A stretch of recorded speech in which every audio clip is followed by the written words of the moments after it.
Hola, buenas tardes. Mi nombre es Ariadne Lirio Morales Parra.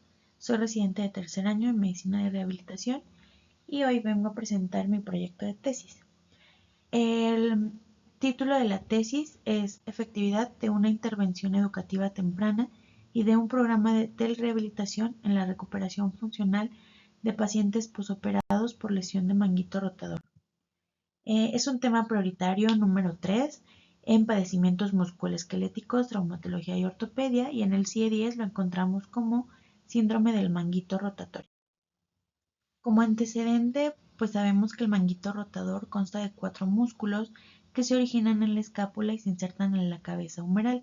El subescapular, supraespinoso, el infraespinoso y el redondo menor forman estos 4 músculos que en conjunto funcionan como estabilizadores de la articulación glenohumeral. Epidemiológicamente, las lesiones del manguito rotador en México y a nivel mundial son patologías muy frecuentes, siendo la tercera en frecuencia dentro del sistema musculoesquelético, y además son las causas más comunes de dolor en hombro y limitación funcional. Esta patología tiene una prevalencia de hasta un 34% en la población general y de un 21% en mayores de 50 años.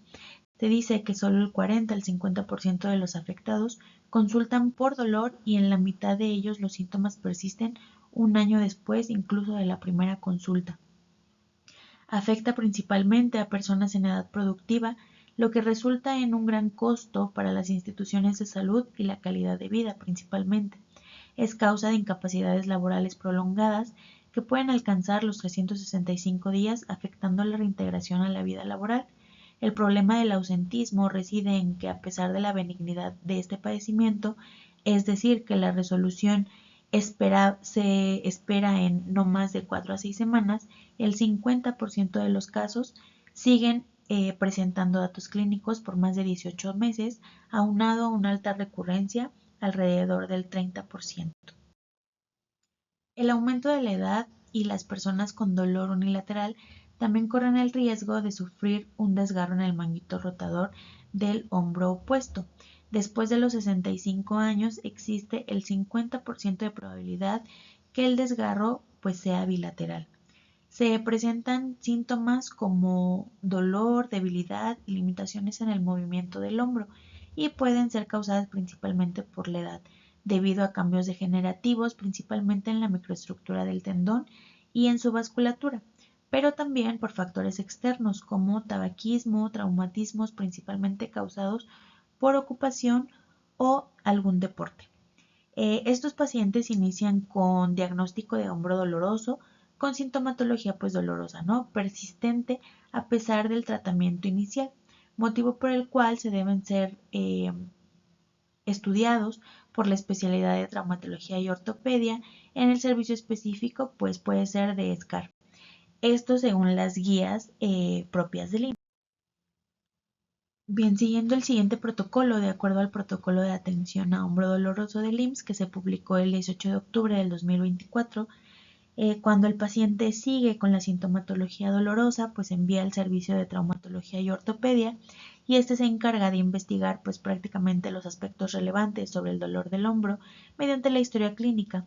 Y aquí se hace o se solicitan más bien estudios de gabinete como son radiografías, ultrasonografía, tomografías en caso de que el médico lo considere necesario y en este momento se evalúa si cumple o no con criterios quirúrgicos.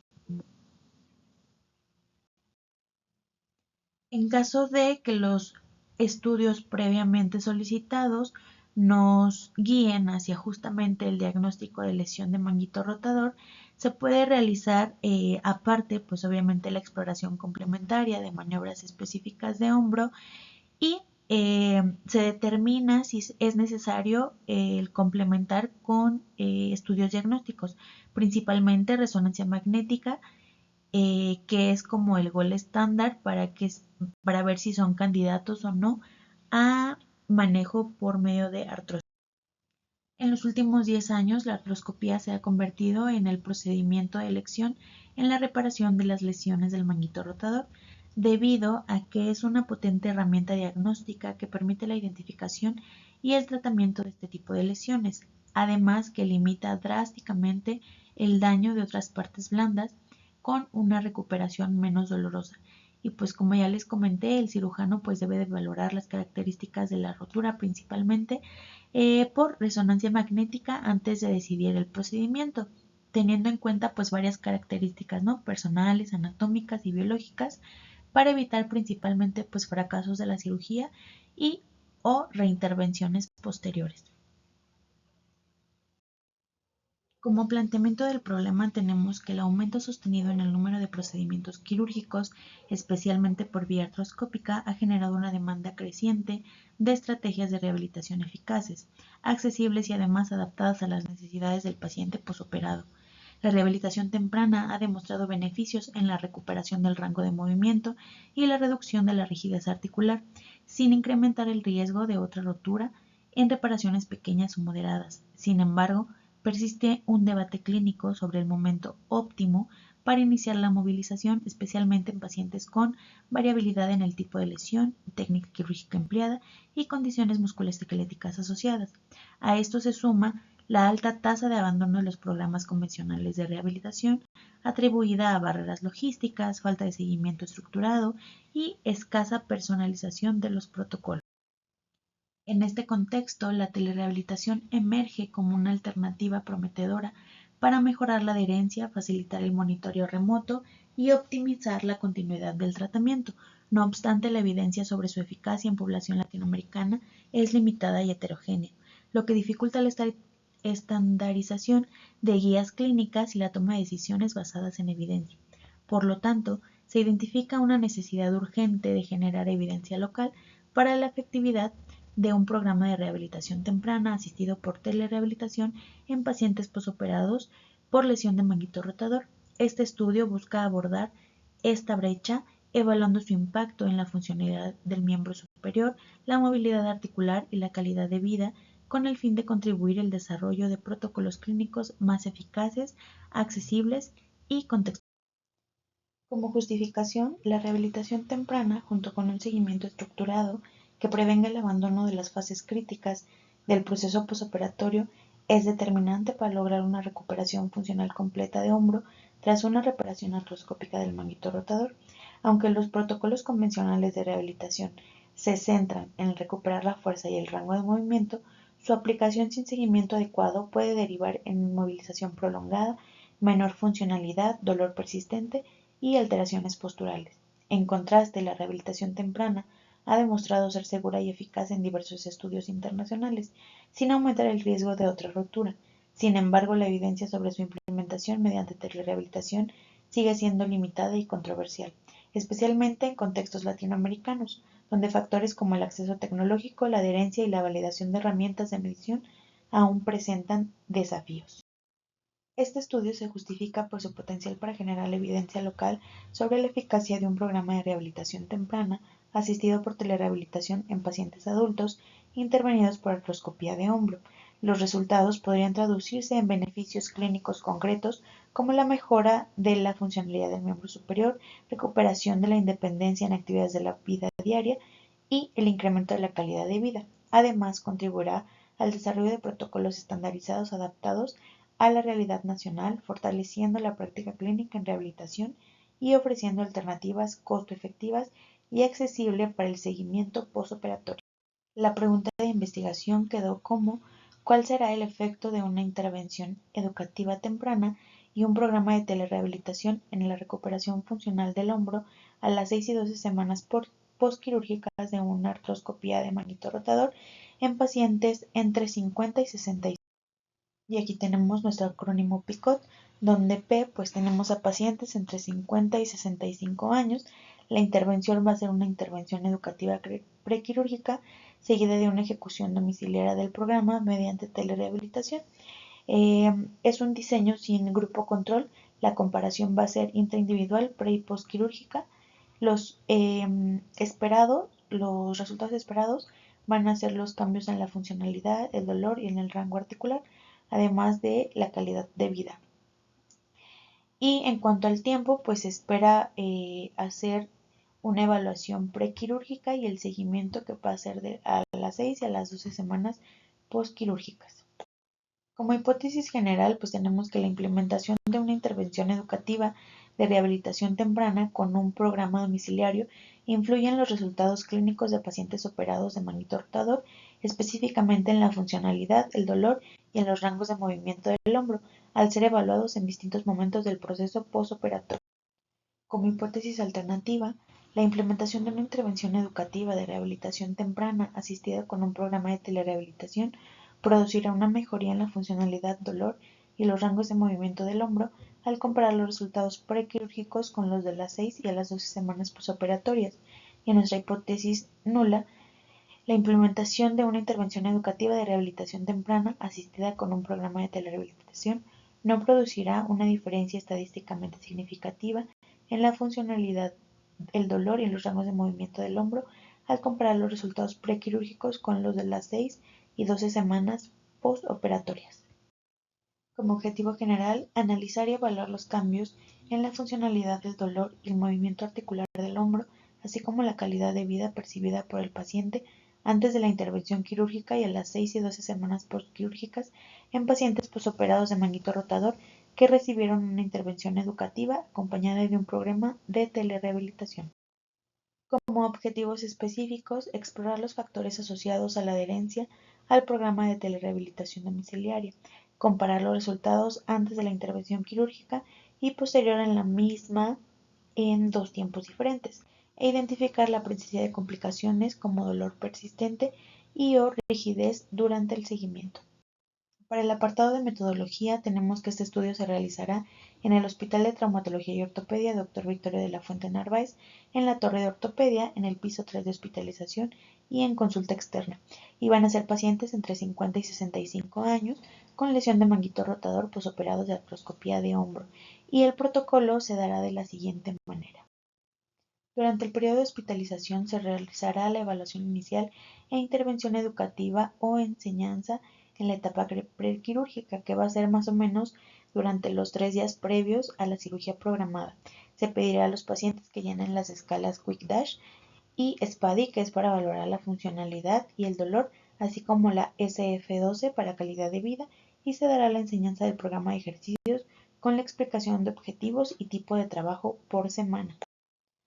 Y bueno, así se les dará el programa, va a estar por fases y se explicará así como viene en la presentación. Fase 1 es la fase de máxima protección desde el inicio de la alta hospitalaria hasta el final de la tercera semana, donde el objetivo es proteger la reparación, disminuir el dolor y la inflamación y trabajar gradualmente en el rango de movimiento. Esto aún teniendo el cabestrillo únicamente se va a quitar pues cuando se realicen los ejercicios. La fase 2 pues es una fase de protección moderada donde va a ir desde el inicio de la cuarta semana hasta el final de la sexta semana y el objetivo aquí es progresar al arco de movimiento al 50% principalmente para rotación externa y abducción, y en este punto se puede suspender el uso del cabestrillo y los ejercicios van a ser activo asistidos. Se evita la elevación activa del hombro por lo menos hasta el final de las 6 semanas posoperatorias y pues continuamos con el programa. La fase 3, que es la última fase de este proyecto, pues es la fase de fortalecimiento temprano y desde el inicio de la séptima semana hasta el final de la semana 12. Y los objetivos en este punto van a incluir la restauración completa del arco de movimiento del hombro y el retorno gradual en las actividades básicas de la vida diaria, evitando actividades que impliquen movimientos repetitivos por arriba de la cabeza. Los pacientes pueden usar ejercicios con bastón para restaurar el arco de movilidad, ahora centrándonos también en la rotación externa y en la flexión. Y bueno, se realizará un reforzamiento de la enseñanza del programa, haciendo énfasis obviamente en la importancia de realizarlo y sus beneficios 24 horas posteriores a la cirugía y o antes de la alta hospitalaria, y se resolverán dudas. Para la intervención domiciliaria se indicará al paciente que continúe con el programa de forma autónoma, siguiendo las indicaciones previamente enseñadas, las cuales se darán a través de una plática con carteles y folletos así como videos compartidos en donde se explicará el tipo de trabajo que se realizará, así como la frecuencia, duración y días de trabajo, que son prácticamente las fases que ya les enseñamos, así se les darán al paciente para mejorar la comprensión de la información. Además, se acompañará de una bitácora de registro por día para anotar los ejercicios realizados y si hubo presencia o no de alguna eventualidad. Además, se otorgará un número de WhatsApp para dudas donde además se incluirán mensajes de motivación y recordatorios. La evaluación del seguimiento se dará el día de la consulta de seguimiento en el consultorio de ortopedia a las 6 y a las 12 semanas, mediante la aplicación de escalas que previamente también se aplicaron, que va a ser Quick Dash, SPADI y SF12. Y bueno, las escalas aplicadas pues va a ser Quick Dash, que es un cuestionario autoadministrable de 11 ítems que mide la discapacidad y los síntomas relacionados con problemas en las extremidades superiores, donde la puntuación varía de 0 a 100 y la más alta indica un mayor nivel de discapacidad o de gravedad. SPADI pues es una herramienta para evaluar dolor y discapacidad en pacientes con trastornos del hombro principalmente. Se compone de 13 ítems divididos en dos subescalas, 5 para el dolor y 8 para la discapacidad. Ayudan a medir cómo una condición del hombro va a afectar el día a día del paciente. Y pues el SF12 es un cuestionario de 12 preguntas que mide la calidad de vida relacionada con la salud.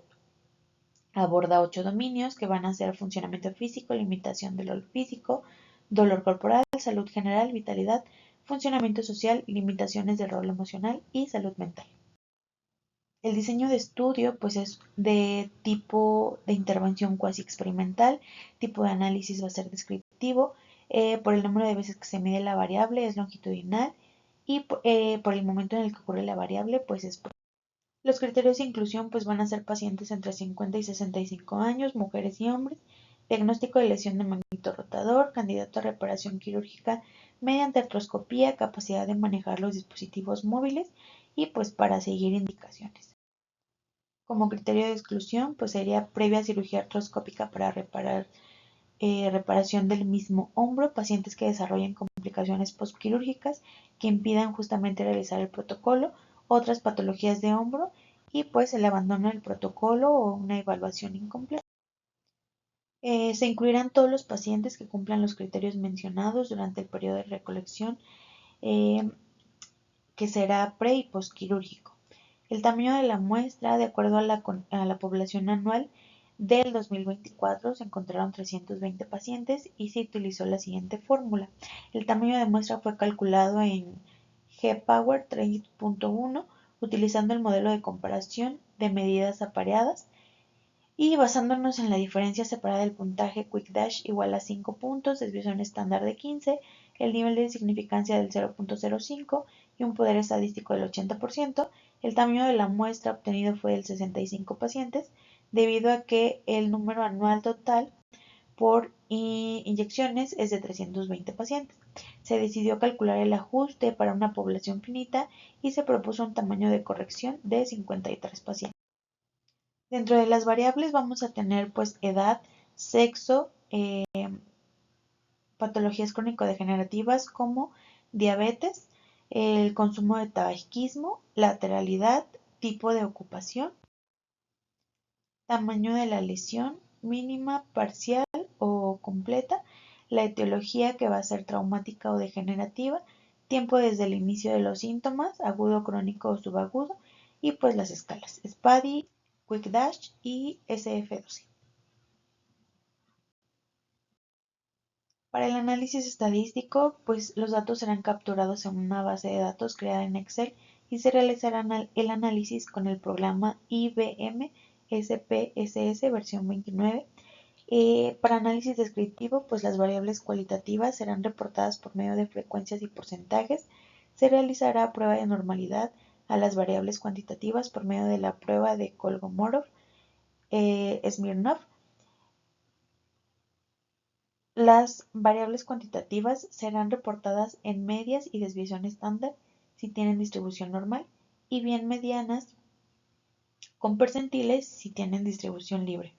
El análisis inferencial, debido a que se realizarán mediciones al mismo grupo de personas en dos momentos diferentes, se utilizará la prueba paramétrica t-de-student para muestras pareadas en caso de que las variables tengan una distribución normal. Para las variables no paramétricas se usará la prueba de Wilcoxon y se tomará en cuenta el valor de p menor a 0.5 para establecer la significancia estadística. Y el análisis multivariado pues va a ser una regresión lineal de modelos mixtos. Como implicaciones éticas, pues el protocolo será sometido a evaluación y autorización por el Comité Local de Ética e Investigación en Salud del Hospital de Traumatología y Ortopedia Dr. Victorio de la Fuente Narváez. Se cumplirá lo dispuesto en la Ley General de Salud de México en materia de investigación y en la norma oficial mexicana NOM 012 sobre la conducción de proyectos de investigación en seres humanos. Antes de participar, los pacientes recibirán información clara, verbal y escrita sobre los objetivos del estudio, los procedimientos, los posibles riesgos y beneficios, así como la libertad de retirarse en cualquier momento sin afectar la calidad de su atención médica. El consentimiento informado será firmado por cada paciente y en caso necesario por un testigo imparcial. La información personal de los participantes será anonimizada mediante la asignación de un código único. Los datos serán almacenados en una base protegida con acceso restringido únicamente al equipo investigador.